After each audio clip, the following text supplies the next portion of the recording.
Hello.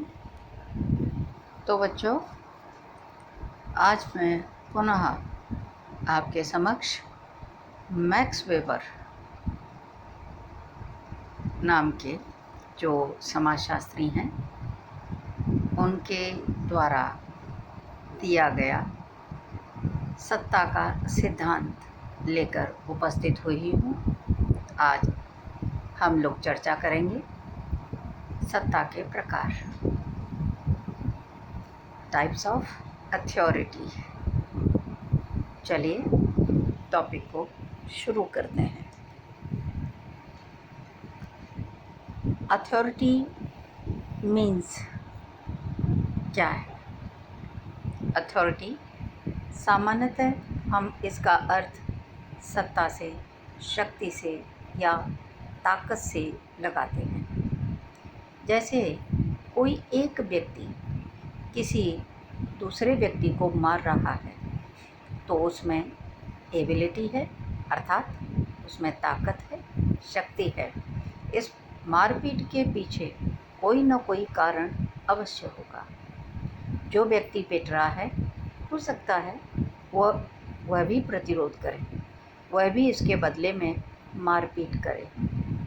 इसका मतलब है उसमें भी ताकत है, उसमें भी शक्ति है। तो ये तो हुई पावर अर्थात शक्ति की बात। जब इसी पावर में, इसी शक्ति में एक शब्द है लीगल अर्थात वैधानिक, वैधानिक शब्द जुड़ जाता है तो ये हो जाएगी आपकी अथॉरिटी। इसको ऐसे समझते हैं, जब कोई पुलिस अधिकारी किसी अपराधी को रिमांड पर लेकर पिटाई कर रहा है तो ये उसके पास क्या है? पावर नहीं, अथॉरिटी है, क्योंकि उसमें लीगल राइट जुड़ा हुआ है। समझ आया? चलिए अब आगे देखते हैं। अब हमको देखना ये है कि ये पावर अथॉरिटी में परिवर्तित कैसे होती है। तो बच्चों, इसके 4 मुख्य कारण हैं। अभी आपको याद हो जाएंगे, ध्यान से देखिएगा। नंबर 1, जब पावर के साथ वैधानिक स्वीकृति जुड़ी हो, अर्थात पावर में लीगल एक्सेप्टेंस शामिल हो, तो क्या होगा? पावर अथॉरिटी में कन्वर्ट हो जाएगी। दूसरा देखिए, जब पावर के साथ परंपरागत स्वीकृति हो, अर्थात जब उसमें ट्रेडिशनल एक्सेप्टेंस जुड़ा हो तो वह क्या हो जाएगा? अथॉरिटी बन जाएगा। जब पावर का प्रयोग समाज के हित में हो रहा हो तब ये पावर हो जाएगा। जब पावर का प्रयोग किसी व्यक्तिगत हित में हो रहा हो तब भी ये पावर अथॉरिटी बन जाएगा। तो समझ आया? मैंने आपको ये 4 पॉइंट बताए हैं जो पावर को अथॉरिटी में कन्वर्ट करने के साधन हैं। ठीक है, अब आगे चर्चा करते हैं। अथॉरिटी अर्थात शक्ति में जब बदल जाती है तो उसके प्रकार या स्वरूप भी हमें दिखाई देने लगते हैं। अब हम चर्चा करते हैं मैक्स वेबर के टाइप्स ऑफ अथॉरिटी का। तो पहला देखिए, परंपरागत सत्ता या ट्रेडिशनल अथॉरिटी। दूसरा देखिए, चमत्कारिक सत्ता अर्थात कैरिज्मेटिक अथॉरिटी। और तीसरा देखिए, वैधानिक सत्ता अर्थात लीगल अथॉरिटी। अब इन पर विस्तार से चर्चा करते जाते हैं। पहला देखिए, परंपरात्मक सत्ता क्या है? ये वो सत्ता है जो पीढ़ी दर पीढ़ी चली आ रही होती है, परंपरा द्वारा हमें प्राप्त हुई है। जैसे आयु में बड़े लोगों की आज्ञा का पालन करना होता है, उनका आदर करते हैं, सत्कार करते हैं। अब यदि कोई प्रश्न करे कि हम ऐसा क्यों कर रहे हैं, हम अपने बड़ों का आदर क्यों कर रहे हैं, हम उनकी आज्ञा का पालन क्यों कर रहे हैं। तो इसका सीधा सा उत्तर है कि हमारे पूर्वज ऐसा करते आए हैं, अतः हमें भी वही करना है। तो समझ आया, ये अथॉरिटी कौन सी है, जिसमें ट्रेडिशन का एक्सेप्टेंस जुड़ा हुआ है। ठीक है, अब दूसरे पर चर्चा करते हैं।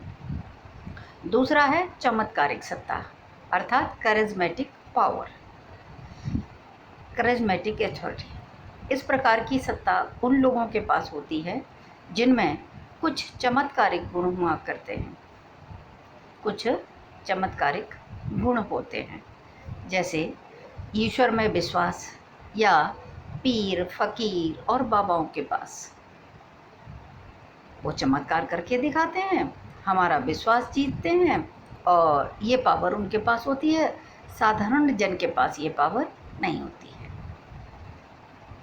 ठीक है, हालांकि इसका कोई जांच पड़ताल का, मेज़रमेंट का कोई हमारे पास पैमाना नहीं है, लेकिन फिर भी कैरिज्मेटिक अथॉरिटी में लोगों का विश्वास होता है, वो उसको मानते हैं। अब तीसरे में चर्चा करते हैं। तीसरा है आपका वैधानिक सत्ता। ये सत्ता हमको कैसे प्राप्त होती है, ये हमें परीक्षाओं के माध्यम से मेरिट के द्वारा पद प्राप्त करके प्राप्त होती है। अतः जो भी पद को धारण करेगा उसे उस पद से संबंधित सत्ता प्राप्त होगी। ये सर्वश्रेष्ठ सत्ता मानी जाती है। इसकी समाज में भी वैल्यू होती है ना, और इसे बहुत अच्छा माना जाता है। इस तरह के पदों को प्राप्त कराने में जो आयोग हैं हमारी मदद करते हैं, उनमें है यूपीएससी है, पीसीएस है, एसएससी है इत्यादि। ये आयोग हमारी मदद करते हैं। इन्हीं के माध्यम से अधिकारी, कर्मचारी चयनित होकर के पद प्राप्त करते हैं और अपनी सत्ता का प्रयोग करते हैं। इस प्रकार बच्चों, वेबर ने अपने सिद्धांत में शक्ति, प्रभाव, सत्ता को समझाने का प्रयास किया है। तो यहाँ तक मैंने आपको बताया सत्ता के प्रकार, और मुझे पूर्ण विश्वास है कि आपको सत्ता समझ में आ गई होगी और आप अच्छी तरीके से पावर और अथॉरिटी में डिफरेंस कर पाएंगे। मैंने दोनों टॉपिक आपको क्लियर करके समझाए हैं, पावर क्या है और अथॉरिटी क्या है। दोनों के बीच जो डिफरेंस था, पावर मीन्स वो किसी में भी हो सकता है, लेकिन अथॉरिटी सबके पास नहीं होती है। अथॉरिटी उसी के पास होती है जिसके पास पद होता है। और उसमें क्या होता है, जो सबसे इम्पोर्टेंट बात है, लीगलिटी जुड़ी हुई होती है, अर्थात वैधानिक शब्द जुड़ा होता है। तो मैंने आपको ये सारी चीज़ें बताई हैं, और इसके बावजूद भी आपको अगर कहीं कोई कन्फ्यूज़न है, कोई चीज़ समझ नहीं आई है, तो आप मुझसे व्हाट्सएप के माध्यम से, फ़ोन के माध्यम से, है ना, ऑनलाइन ईमेल एड्रेस के माध्यम से, किसी भी तरह आप मुझसे संपर्क कर सकते हैं और अपनी क्वेरी मेरे सामने रख सकते हैं। मेरा पूरा प्रयास होगा कि मैं आपकी क्वेरी का समाधान कर सकूं। तो बच्चों, आज हमने आपको पढ़ाया मैक्स वेबर का टाइप्स ऑफ अथॉरिटी। इस तरह हमारा ये राइटर आज पूरा होता है।